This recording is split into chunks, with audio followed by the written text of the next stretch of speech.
जय हिंद दोस्तों, आप सभी का स्वागत है आपके अपने इस यूट्यूब चैनल में। तो दोस्तों, आज की अपनी इस वीडियो में हम जीके जीएस के मोस्ट इम्पॉर्टेंट टॉपिक बौद्ध धर्म एवं जैन धर्म से रिलेटेड क्वेश्चन को करने वाले हैं। ठीक है, जो कि टॉप 50 क्वेश्चन है डियर, जो कि हर एक एग्जाम में यहाँ से क्वेश्चन बनता ही बनता है। तो आज हम बौद्ध धर्म को इस तरीके से पढ़ेंगे कि एक भी क्वेश्चन हमारा बाहर नहीं जाएगा। लेकिन उसके लिए क्या करना होगा कि आपको वीडियो जो है पूरा अच्छे तरीके से देखना होगा। ठीक है, तो उससे पहले यदि आपने अभी तक हमारे चैनल को सब्सक्राइब नहीं किया है तो चैनल को सब्सक्राइब करके बेल आइकन को प्रेस कर लीजिएगा।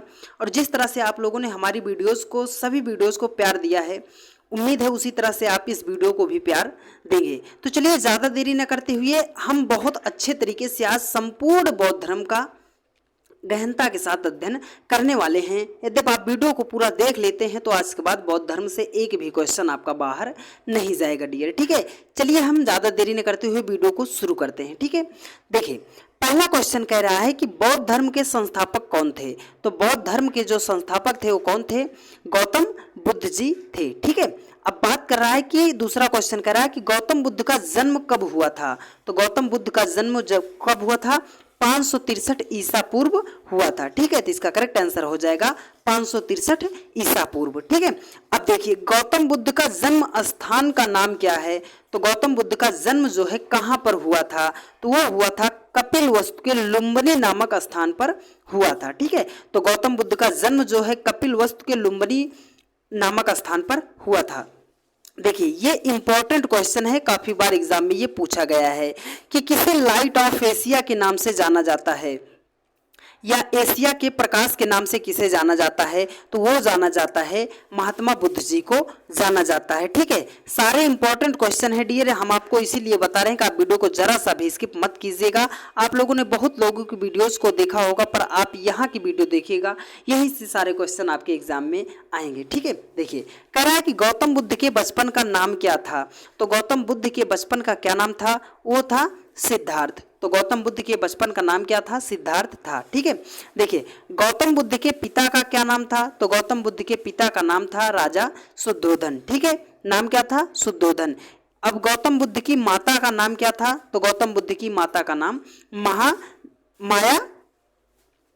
माया देवी था। ठीक है, या महामाया कहा जाता है। ठीक है, महामाया या माया देवी था। ठीक है, इसको भी आप नोट करते रहिएगा। ठीक है, महात्मा बुद्ध के सौतेली माँ का नाम क्या था। तो महात्मा बुद्ध की जो सौतेली माँ थी उनका नाम क्या था? प्रजापति गौतमी जी। ठीक है, आपको इनके बारे में बता दें कि जब गौतम बुद्ध 5 या 7 दिन के थे तभी इनकी माता महामाया का क्या हो गया था? देहांत हो गया था। उसके बाद इनके पिताजी ने क्या किया था? इनकी मौसी से ही शादी कर ली थी, जो कि कौन थी? प्रजापति गौतमी जी थी। ठीक है, तो इनका लालन पालन इनकी मौसी ने ही किया था। चलिए नेक्स्ट क्वेश्चन पर चलते हैं। देखिए अगला क्वेश्चन कह रहा है, देखिए अगला क्वेश्चन कह रहा है, देखिए क्या है ये। अगला क्वेश्चन कह रहा है कि महात्मा बुद्ध के पत्नी का क्या नाम था। तो महात्मा बुद्ध की जो जिससे शादी हुई थी उनका क्या नाम था? उनका नाम था यशोधरा। ठीक है, देखिए जैन धर्म और बौद्ध धर्म के इतिहास पीडीएफ है ना। तो यदि आप चाहते हैं कि आपको यह पीडीएफ भी मिल जाए तो आप वीडियो को ज़्यादा से ज़्यादा शेयर कीजिएगा और कमेंट कीजिएगा, आपको पीडीएफ भी प्रोवाइड कर दी जाएगी। ठीक है, गौतम बुद्ध के पुत्र का नाम क्या था। तो गौतम बुद्ध की जब शादी यशोधरा से हुई थी तो इनका जो पुत्र था उनका क्या नाम था? उसका नाम था राहुल। ठीक है, गौतम बुद्ध के सारथी का क्या नाम था। तो गौतम बुद्ध का जो सारथी था उसका क्या नाम था? चन्ना था। ठीक है, हाँ चलिए देखिए अब अगले क्वेश्चन पर हम चलते हैं। देखिए अगला क्वेश्चन कह रहा है,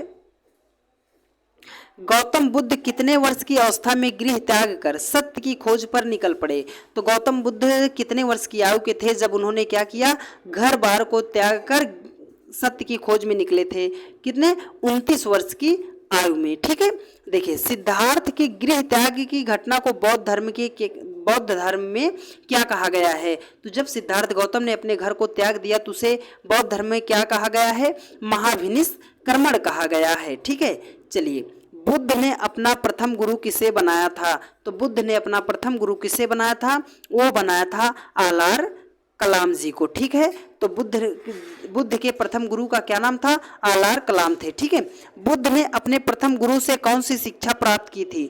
तो बुद्ध ने अपने प्रथम गुरु से सांख्य दर्शन की शिक्षा प्राप्त की थी। ठीक है, चलिए सारे इंपॉर्टेंट क्वेश्चन लाए हैं, विश्वास मानिएगा डियर अध्यापक, आज आप इस वीडियो को पूरा ध्यान से देख लेते हैं। ठीक है, आज आप इस वीडियो को पूरा ध्यान से देख लेते हैं तो बौद्ध धर्म से एक भी क्वेश्चन आपका बाहर नहीं जाने वाला है। ठीक है, देखिए गौतम बुद्ध के दूसरे गुरु का नाम क्या था? तो गौतम बुद्ध के दूसरे गुरु का क्या नाम था?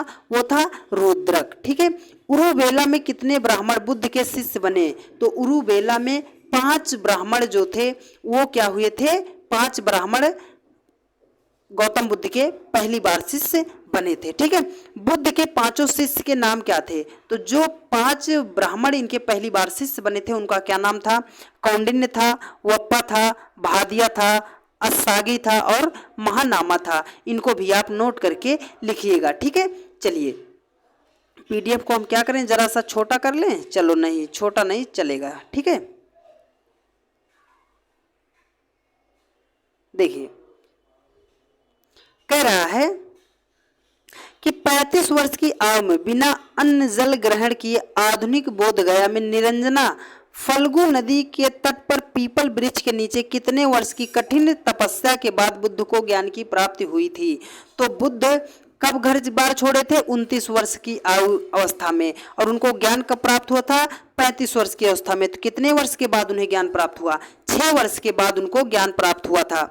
अब देखो यहाँ से एक क्वेश्चन बन गया कि बुद्ध किस नदी के किनारे वो तपस्या कर रहे थे? तो निरंजना नदी के, मतलब निरंजना या फल्गु नदी के किनारे। ठीक है, चलिए ज्ञान की प्राप्ति के बाद सिद्धार्थ को क्या कहा गया? तो जब उनको ज्ञान की प्राप्ति हो गई थी तो उनको क्या कहा गया? गौतम बुद्ध और तथागत के नाम से उनको जाना गया। ठीक है, चलिए नेक्स्ट क्वेश्चन पर चलते हैं। देखिए अगला क्वेश्चन कह रहा है डियर, देखिए अगला क्वेश्चन कह रहा है कि सिद्धार्थ का गोत्र क्या था? तो सिद्धार्थ का गोत्र क्या था? गौतम था। सिद्धार्थ का गोत्र क्या था? गौतम था। ठीक है, देखिए गौतम बुद्ध को किस रात्रि के दिन ज्ञान की प्राप्ति हुई थी?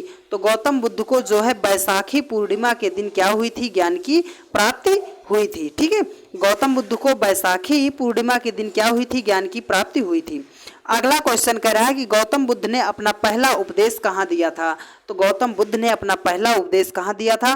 वाराणसी के निकट सारनाथ में। तो गौतम बुद्ध ने अपना पहला उपदेश कहाँ दिया था? सारनाथ में दिया था। ठीक है, अब देखो अगला क्वेश्चन बन गया, उपदेश देने की इस घटना को क्या कहा जाता है? तो जो इन्होंने उपदेश दिया था उसको क्या कहते हैं?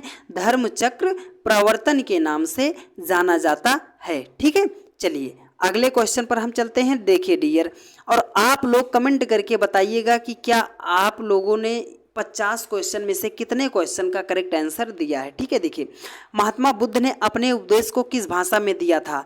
तो महात्मा बुद्ध ने किस भाषा में अपने उपदेश को दिया था? पाली भाषा में इन्होंने क्या किया था? अपने उपदेश को दिया था, पाली भाषा में। ठीक है, बौद्ध धर्म के त्रिरत्न कौन हैं? तो बौद्ध धर्म के त्रिरत्न है बुद्ध, धम्म और संघ। ठीक है, बौद्ध धर्म में प्रविष्ट को क्या कहा जाता है? तो बौद्ध धर्म में प्रविष्ट को क्या कहा जाता है? उपसंपदा कहा जाता है। तो बौद्ध धर्म में प्रविष्ट को क्या कहा जाता है? उपसंपदा कहा जाता है। ठीक है, बुद्ध के अनुसार देवतागण भी किस सिद्धांत के अंतर्गत आते हैं? तो बुद्ध के अनुसार देवतागण भी जो क्या है? कर्म के सिद्धांत के अंतर्गत आते हैं। ठीक है, अर्थात जिसका जैसा कर्म होगा वही उस हिसाब से बड़ा या छोटा बनेगा। ठीक है, बुद्ध ने तृष्णा की घटना को क्या कहा है? तो बुद्ध ने तृष्णा की घटना को क्या कहा है? निर्वाण कहा है। ठीक है, बुद्ध ने तृष्णा की घटना को क्या कहा है? निर्वाण कहा है। अगला क्वेश्चन कह रहा है कि बुद्ध के अनुयायी कितने भागों में बटे थे?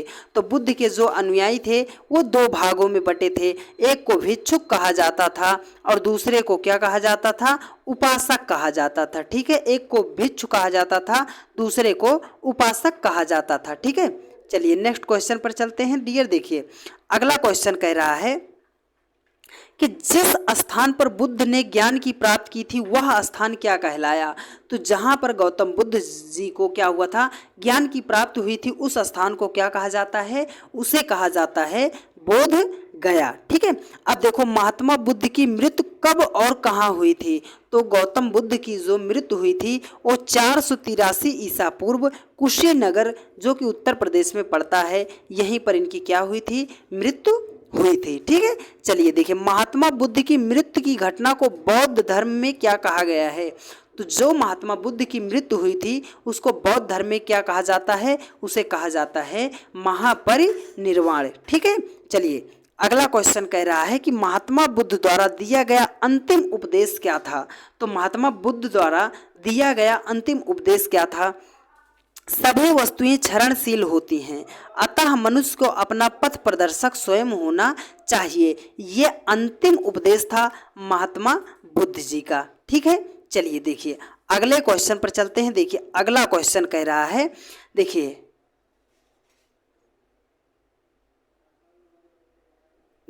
अगला क्वेश्चन कह रहा है कि प्रथम बौद्ध संगीत किसके शासन काल में हुई थी? तो प्रथम बौद्ध संगीत जो है किसके शासन काल में हुई थी? अजात शत्रु के शासन काल में हुई थी। ठीक है, देखिए तृतीय बौद्ध संगीत कहाँ हुई थी? वो हुई थी पाटलिपुत्र में। ठीक है, देखिए अगला क्वेश्चन कह रहा है कि गौतम बुद्ध के सबसे प्रिय और आत्मीय शिष्य कौन थे? तो गौतम बुद्ध के सबसे प्रिय और आत्मीय शिष्य कौन थे?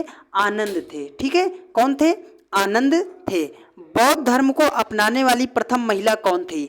तो बौद्ध धर्म को अपनाने वाली प्रथम महिला कौन थी? बुद्ध की माँ है ना, प्रजापति गौतमी। उनकी जो मौसी थी प्रजापति गौतमी, उन्होंने ही क्या किया था? पहली महिला थी जिन्होंने क्या किया था? बौद्ध धर्म को अपनाया था। ठीक है, देखिए अगला क्वेश्चन कह रहा है कि भारत के बाहर बौद्ध धर्म को फैलाने का श्रेय किस राजा को जाता है?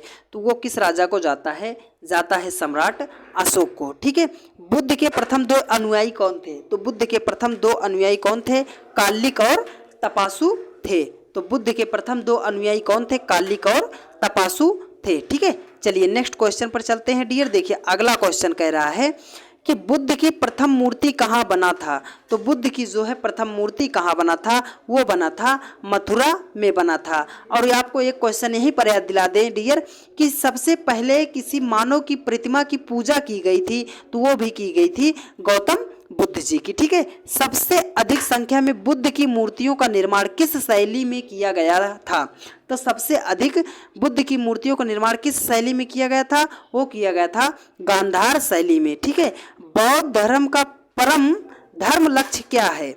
तो परम धर्म लक्ष्य क्या है? वो है निर्वाण की प्राप्ति। ठीक है, धार्मिक जुलूस की शुरुआत सबसे पहले किस धर्म से शुरू की गई थी? तो धार्मिक जुलूस की शुरुआत जो है सबसे पहले किस धर्म से की गई थी? वो की गई थी बौद्ध धर्म से की गई थी। ठीक है, चलिए नेक्स्ट क्वेश्चन पर चलते हैं डियर। देखिए अगला क्वेश्चन कह रहा है डियर कि बौद्धों का सर्वाधिक पवित्र त्योहार क्या है? तो बौद्धों का सर्वाधिक पवित्र त्योहार क्या होता है? वैशाख पूर्णिमा होता है, जिस दिन गौतम बुद्ध को क्या हुई थी? ज्ञान की प्राप्ति हुई थी। ठीक है, वैशाख पूर्णिमा किस नाम से विख्यात है? तो वैशाख पूर्णिमा जो है बुद्ध पूर्णिमा के नाम से विख्यात है। ठीक है, अनीश्वरवाद को मानने वाले कौन कौन धर्म हैं? तो अनीश्वरवाद को मानने वाले कौन कौन धर्म हैं? वो है बौद्ध धर्म एवं जैन धर्म। ठीक है, दोनों में यही क्या होती है? समानता पाई जाती है। ठीक है, चलिए नेक्स्ट क्वेश्चन पर चलते हैं। देखिए अगला क्वेश्चन कह रहा है कि बुद्ध ने किसके प्रामाणिकता को स्पष्ट नकार दिया है? बुद्ध ने किसकी प्रामाणिकता को स्पष्टतः नकारा है? वो नकार दिया है इन्होंने किसको? वेदों को नकार दिया है। ठीक है, सम्राट अशोक को बौद्ध धर्म में किसने दीक्षित किया था? तो वो किया था मोगली पुत्र तिस्सा ने। क्या किया था? सम्राट अशोक को क्या किया था? बौद्ध धर्म की दीक्षा दी थी। ठीक है, चतुर्थ बौद्ध संगीत कहाँ हुई थी? वो हुई थी कुंडलवन कश्मीर में हुई थी। तो ये रहे आज के टॉप 50 क्वेश्चन बौद्ध धर्म से। आज के बाद आपका एक भी क्वेश्चन नहीं छूटेगा डियर, यद्यप आप क्या करते हैं? वीडियो को पूरा ध्यान से अच्छे तरीके से देखे होंगे। आप कमेंट कीजिएगा, आपको PDF भी प्रोवाइड कर दी जाएगी, लेकिन उसके लिए क्या करना होगा कि एक प्यारा सा कमेंट करना होगा और ज़्यादा से ज़्यादा लोगों के पास शेयर करना होगा। तो ठीक है दोस्त, मिलते हैं आप लोगों से नेक्स्ट वीडियो में। तब तक के लिए जय हिंद, जय भारत, वंदे मातरम। खुश रहिए, मस्त रहिए और वीडियो को ज़्यादा से ज़्यादा लोगों के पास शेयर करने का प्रयास कीजिए। ठीक है, लव यू, टेक केयर, धन्यवाद।